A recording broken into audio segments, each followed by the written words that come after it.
Steady on, Mapleshade! You just trod on my toe! The WindClan warrior jerked away with a hiss. Oh, sorry, Swiftflight. Mapleshade apologized over her shoulder as she plunged deeper into the throng of cats. The light of the full moon turned all of their pelts to silver, and fur tickled Mapleshade's nose. Above her, Oakstar's voice echoed around the trunks of the 4 gigantic oak trees. My warriors tracked the adders to their nests at Snake Rocks and blocked the holes with stones, the ThunderClan leader reported. Thanks to their courage, no adders have since been seen in our territory.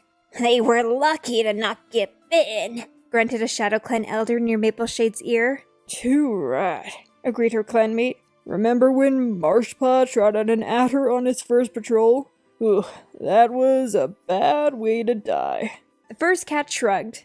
I've seen worse. Mapleshade rolled her eyes. Trust ShadowClan cats to get competitive about deaths they've watched.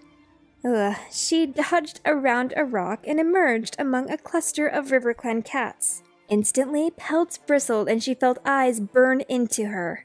There may be a truce, but don't push your luck, ThunderClan mouse dung, snarled the black warrior Rainfall.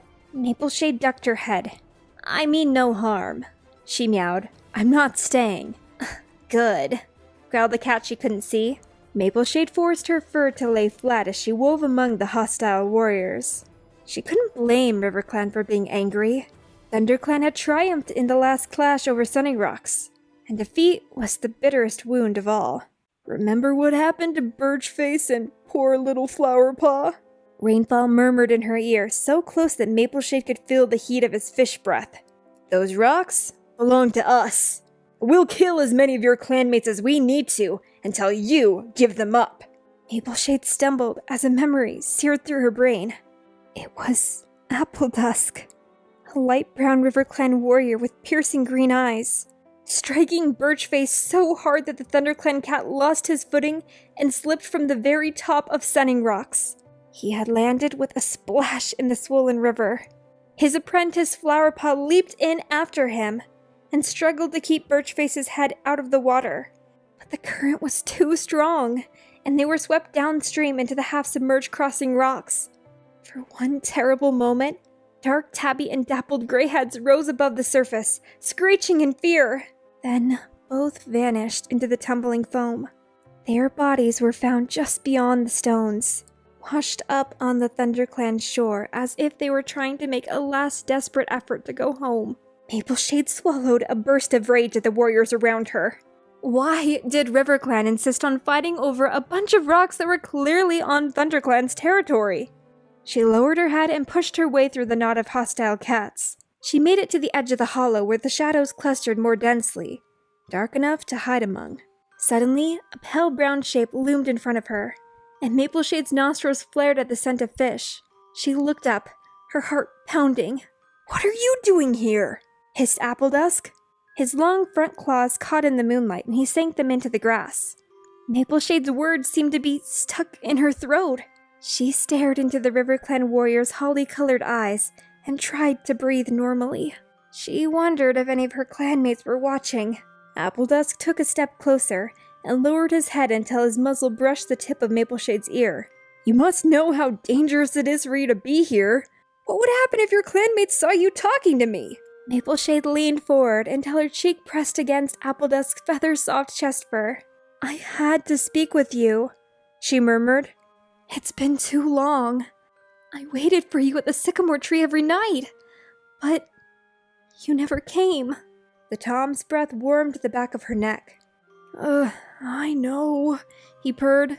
But since the battle, we've doubled our border patrols, even after dark.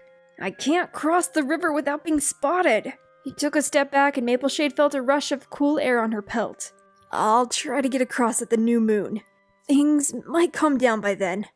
If only you hadn't killed Birchface, Mapleshade whispered. Of all the cats to lose in a battle, it had to be Oakstar's son. She felt Appledusk stiffen beneath his pelt. It was an accident, he growled. I never meant for him to fall into the river. Mapleshade closed her eyes. That's not the way my clanmates see it. They blame you for both of our losses. Well, then they're fools. Appledusk shuddered. and then relaxed. But Stunning Rocks has always made our clans a little mouse-brained. He licked the top of Mapleshade's head.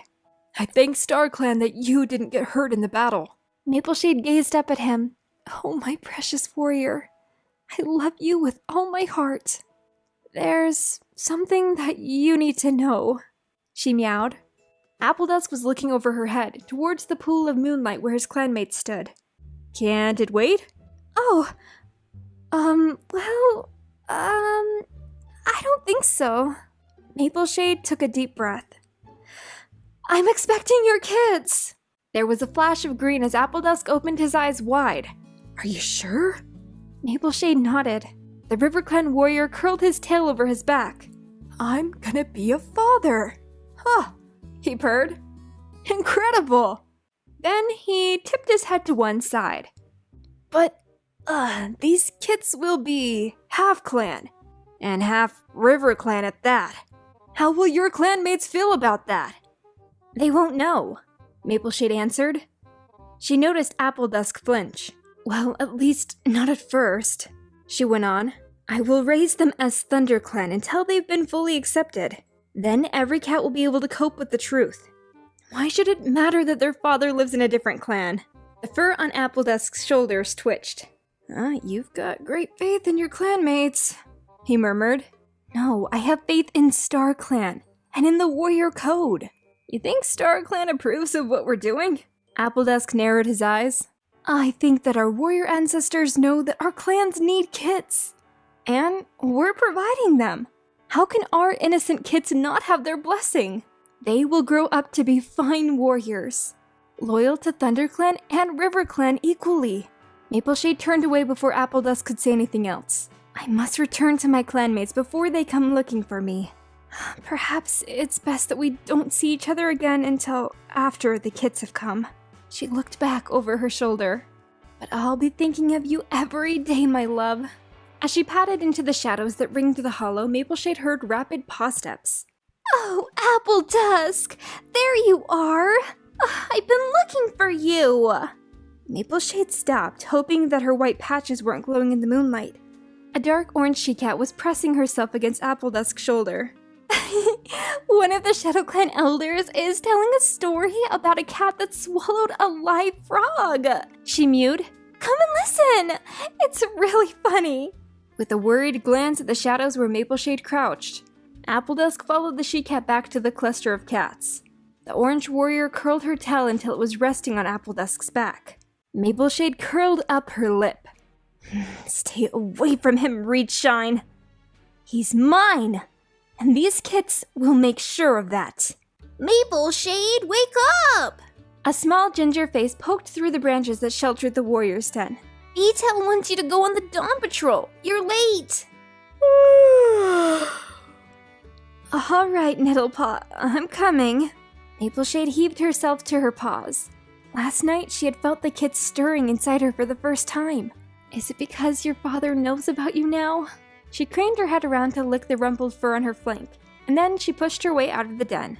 She felt strangely heavy and unbalanced by her swollen belly. The air in the clearing was still and cold, tasting of old leaves and damp earth. The little orange apprentice bounced around Mapleshade. Hurry up! When did you get so slow? Mapleshade flicked him lightly with her tail. What would Dear Dapple do if you spoke like that to her, Nettlepaw looked down at the ground at the mention of his mentor. She'd probably make me pick ticks off rabbit fur for a moon. Ugh, he admitted. Mapleshade purred, too full of joy about her kits to be short-tempered. You're lucky that I won't punish you then. Now off you go. Let me speak to Beatel. The apprentice scampered off with a squeak. Mapleshade headed over to the ThunderClan deputy, who was standing beside the entrance to Oakstar's den. The dark brown tabby nodded as Mapleshade approached. I'd like you to join the Dawn Patrol, please, he meowed. Frecklewish is leading it. Actually, there's something that I need to tell you, Mapleshade began. Her paws tingled. I won't be able to carry out my usual duties for a while, because I'm expecting kits.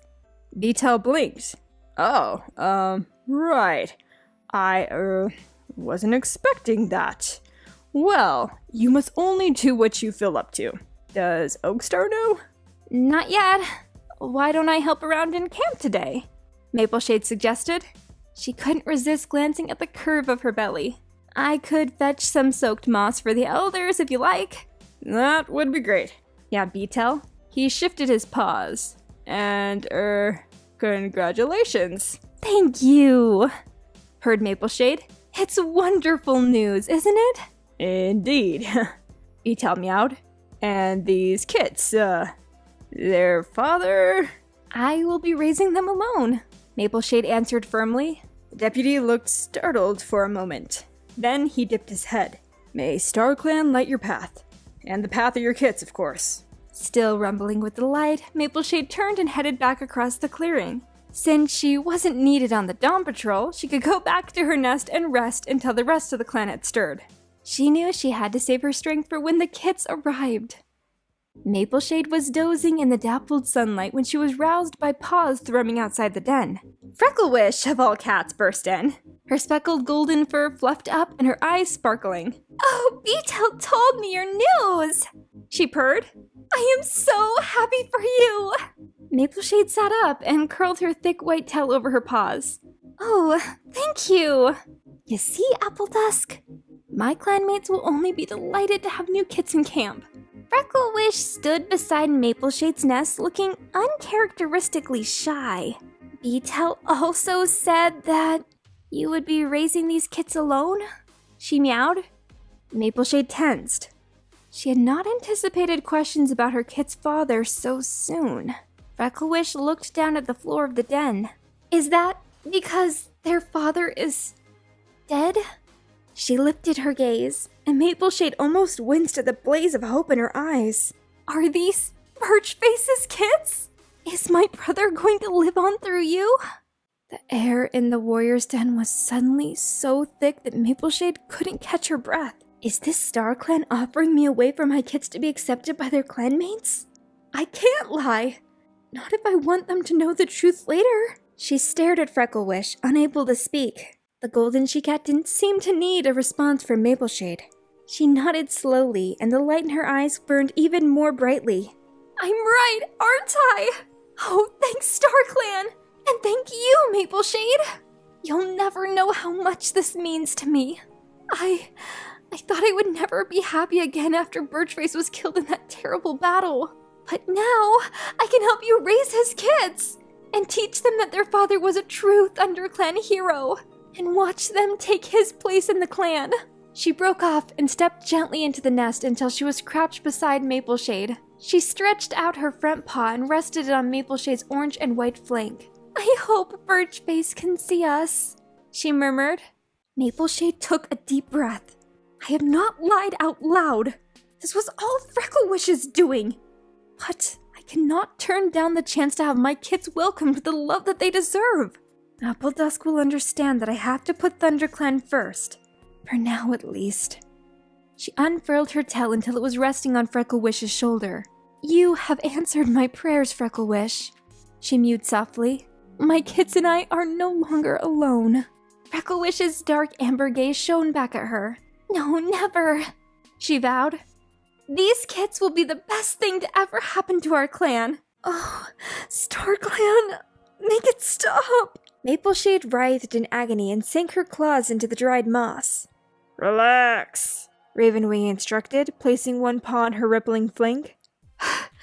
You try to relax with this happening to you. Mapleshade wanted to screech at the medicine cat, but she barely had enough breath to survive the spasm that racked her body. She clenched her jaw and resisted the urge to sink her teeth into Ravenwing's thick, furred black leg. Oh, it's a Tom! Gasped Frecklewish. Aw, he's magnificent! Ravenwing turned to look. Mapleshade sprawled in the nest with her eyes closed, trying not to think about the pain yet to come. Something wet and squirming was shoved against her muzzle. She opened her mouth to protest, and she smelled the sweetest scent she'd ever known. She lifted her head and blinked down at the dark brown bundle of slick fur beside her. Oh, Appledusk, you have a son, and he's beautiful. Lick him, Mapleshade, Ravenwing mewed. It'll help him breathe. For a moment, Mapleshade wanted to tell the other cats to get out, to leave her alone with this tiny, precious creature. Nothing would ever be as special as this heartbeat when she met her first kit. Then, her body buckled under another wave of pain and she cried out. Ravenwing hastily pulled the kid away. You take him, Frecklewish, he ordered. Oh, gladly, came the she-cat's mew. Come here, little one. Let's get you clean and dry. Mapleshade tried to say that she could take care of her own kits, but the spasm grew stronger, and suddenly there was another kit laying beside her. His mouth open wide in a soundless mew, his fur patched with ginger and white like his mother's. Another Tom, Ravenwing announced. You're doing great, Mapleshade. He ran his paws along her body. One more, and that's it. Come on now, stay focused. An irresistible longing to be alone with her kits gave Mapleshade a fresh surge of strength, and the final kit slithered out almost at once. A she-cat, purred Ravenwing. Smaller than her brothers, but in excellent shape. Your turn to take over, Mapleshade. He nudged all 3 kits into the curve of Mapleshade's belly. She propped herself up and twisted around to gaze at them in astonishment. I did it, Appledusk. 2 sons and a daughter. Oh, they're gorgeous, Frecklewish whispered, her voice husky with emotion. Ravenwing nodded. You did a good job, Mapleshade. We'll leave you to rest, but I'll come back with some herbs for you after Sunhigh. Do you feel okay? I couldn't be better, she told him.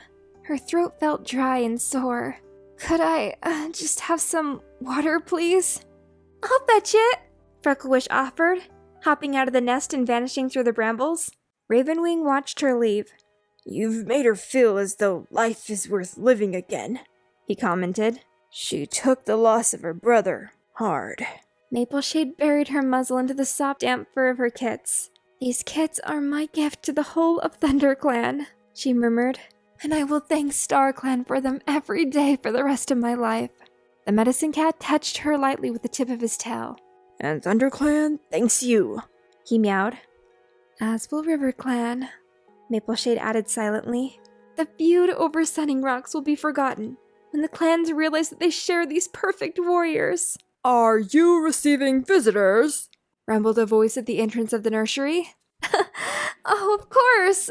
Come in. Mapleshade meowed somewhat breathlessly as she tried to coax the she-kit off the top of her head. At just 3 sunrises old, Mapleshade's kits astonished her with their ability to be all over the nursery at once, while at the same time constantly nuzzling at her belly. Oakstar's broad, dark brown face appeared through the branches. Hello, little ones, he purred. The she-kit jumped at the sound of his voice. Releasing her tiny claws from Mapleshade's ear, she slithered onto the moss with a thump. This is Oakstar, the leader of ThunderClan, Mapleshade told her kits. She tried to nudge them into line, but their eyes were still closed and the smell of a different cat was just too much to resist. So all 3 tottered towards Oakstar, with their stubby tails held straight up, their mouths open in high-pitched mews. Oakstar gently herded them back to Mapleshade with his paw. Haha, I'm not just their leader, he reminded her. Birchface was my son. These cats are my kin. His eyes clouded with emotion as he stared down at the kits. If only Birchface could see them. Mapleshade's fur felt hot and prickly. I'm sure he's watching from StarClan, she murmured. Beside her, the kits started nuzzling at her belly and fell silent as they began to suck. My son was a great warrior, Oakstar went on. The clan is honored if his spirit lives on through his kits. There was a rustle of bramble fronds and Frecklewish appeared with a vole in her jaws. She sat it down beside the nest. I took the first pick of the fresh kill pile for you, she told Mapleshade with pride. Oh, thank you, Mapleshade meowed hoarsely. She wondered if it would be rude to ask Oakstar to leave, as his scrutiny was making her more and more nervous. Frecklewish turned to Oakstar. Aren't the kits perfect? She purred. I can see Birchface so clearly in each of them. Mapleshade glanced at the tiny bodies in the curve of her belly. Apart from the Tom who was patch-furred like her, they were the exact soft brown shade of Appledusk's fur. Birchface had been a dark brown tabby, almost black. Her heart pounding, she waited for Oakstar to comment, but instead, he asked if she'd chosen names for them. Mapleshade used her tail to indicate to each kit without disturbing them. Well, I thought Larch Kit for the brown Tom, Patch Kit for his brother, and Petal Kit for their sister. She paused as her tail tip rested on the tiny she-kit. She was the fluffiest of all, and her ears were so small that they barely peeked out of the fur on her head.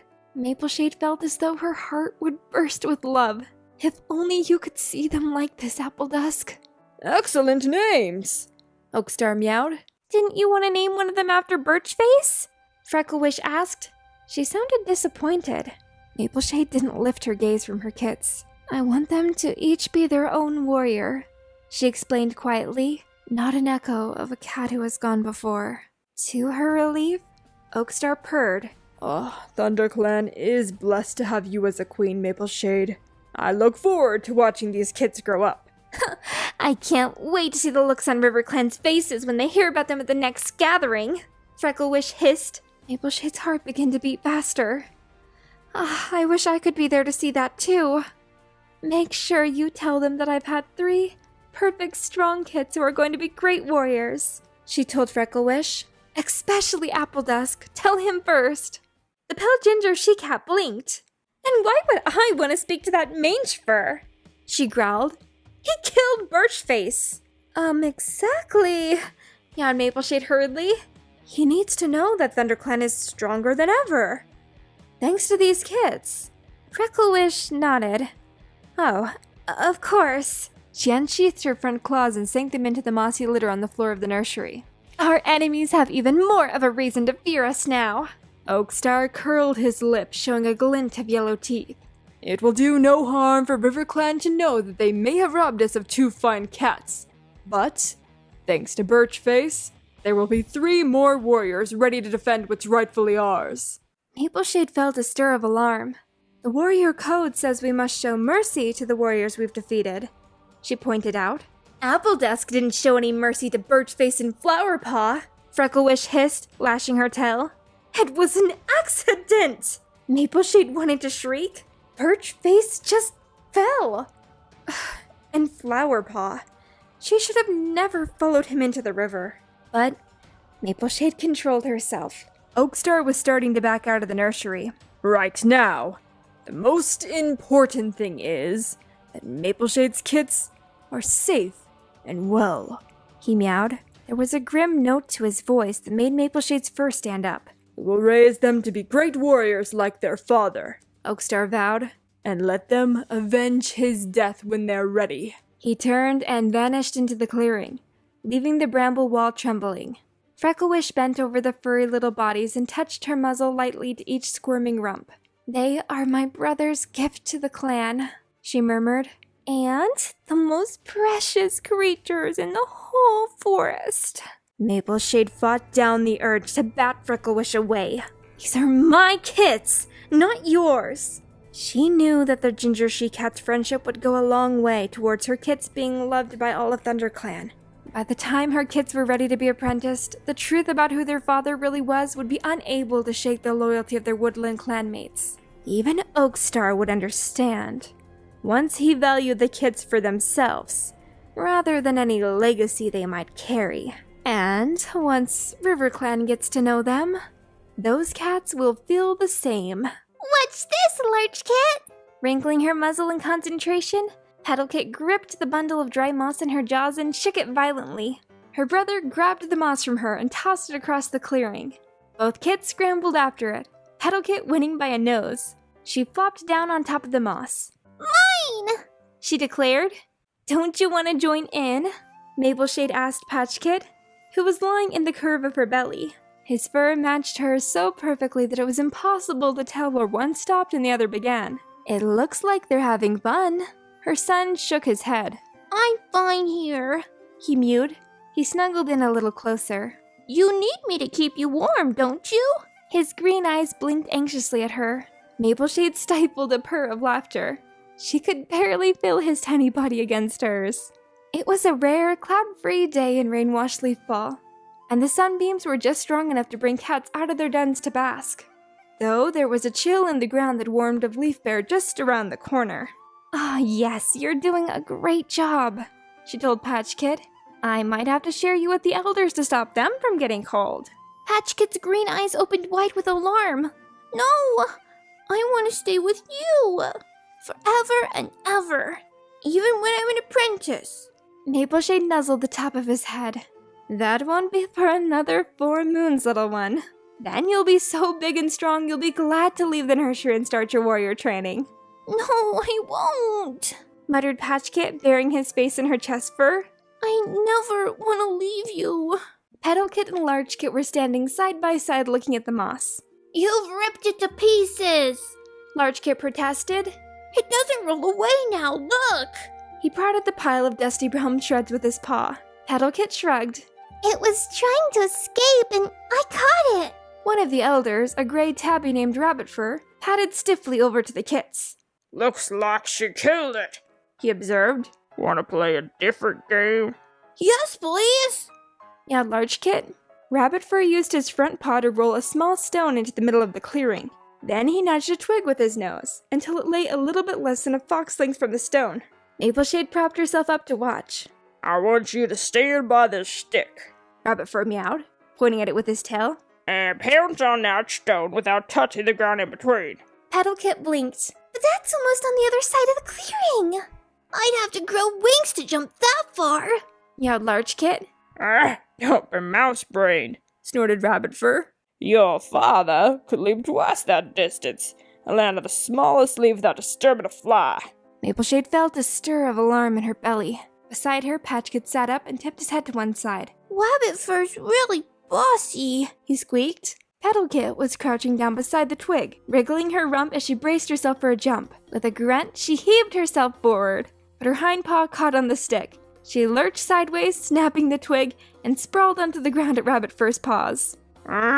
He muttered. Try again. This time, Petal Kit managed to clear the stick, but she barely made half the distance to the stone. Rabbit Fur shook his head. Your turn, Large Kit, he rumbled. The little brown Tom looked very determined as he hunkered down. He sprang into the air almost as high as Rabbit Fur's ears, but he came down almost vertically, like an acorn falling from a tree. Rabbit Fur had to dodge out of the way to avoid being squashed. Watch out! He gave his chest fur a couple of licks. Birchface could manage pouncing without flattening any cats, he growled. Mapleshade could not listen to any more. She jumped out, dislodging Patch Kit, who rolled over with a squawk, and she trotted into the clearing. Perhaps they take after me, Rabbit Fur. I can't pounce either. The old Tom narrowed his eyes. But you're not that bad. I can't believe that any kid of Birchface would be as heavy-footed as a badger. He glanced at Petal Kit, who was licking the paw that had been caught on the stick. The blood was roaring in Mapleshade's ears now. I will not have my kits be judged before they've even begun their warrior training, she hissed. Patch Kit, come here. We're going for a walk in the forest. Patch Kit scampered over to her, but Petal Kit was pouting. I want to stay here and practice jumping, she meowed. I want to be as good as Birchface. Rabbit Fur looked pleased. You should be proud of who your father was, he purred. I remember the time we were stalking a pheasant over by 2 Lake Place. I'd never seen a bird that big, but Birchface was fearless and so quiet. I could not hear him over the breeze in the leaves. I think the kids need to stretch their legs outside the camp. Mapleshade meowed, interrupting Rabbit Fur's memories. Come on, you 3. No arguments, Petal Kit. Patch Kit's green eyes that looked so much like Appledusk's that they made Mapleshade's heart flip over were huge. Are we allowed outside?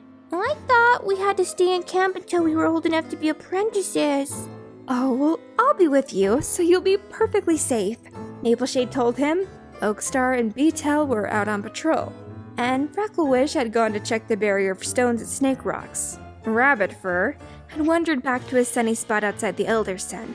Apart from some dozing cats, the clearing was empty. No cat would take much notice if she took the kits out. Suddenly, Mapleshade could not bear to be in the ravine another moment. With a whisk of her tail, she trotted towards the tunnel through the gorse. The kits bundled after her, chirping with excitement.